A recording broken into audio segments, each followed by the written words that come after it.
છે.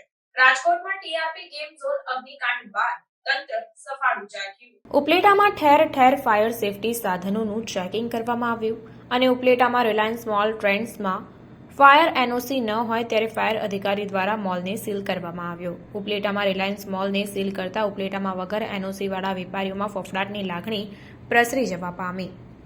ઉપલેટામાં fire safety સાધનોને લઈને દુકાનો, હોસ્પિટલ, સ્કૂલમાં ફાયર અધિકારી, નગરપાલિકા તેમજ મામલતદારની ટીમ દ્વારા શહેરમાં સઘન ચેકિંગ અને નોટિસો આપવામાં આવી છે. નામ Vasani Sanjay Kumar, Gondal fire officer, regional fire officer સાહેબની સૂચનાથી આજે તારીખ 12/6/2024ના રોજ ઉપલેટા ખાતે રિલાયન્સ મોલમાં એનઓસી ન હોવાને કારણે ત્યાં કણે આજે સીલિંગ કરવામાં આવેલ તથા સાપરમાં એક નોવા કરીને હોટલ છે તેને પણ સીલ કરવામાં આવી.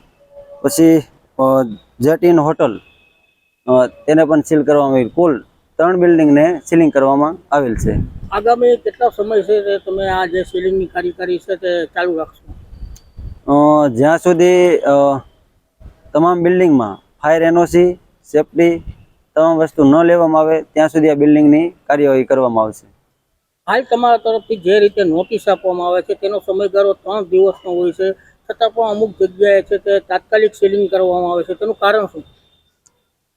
એ લોકોએ પહેલેથી માની લો કે 3 વર્ષ પહેલાં બિલ્ડિંગ બનાવ્યું છે તો જે તે વખતે એમને ફાયર એનઓસી લેવાની જરૂરિયાત જ હતી, છતાં તેમાં તેમને બેદરકારી દાખવી છે. એટલા માટે એમને તાત્કાલિક સીલિંગ કરવામાં આવે છે.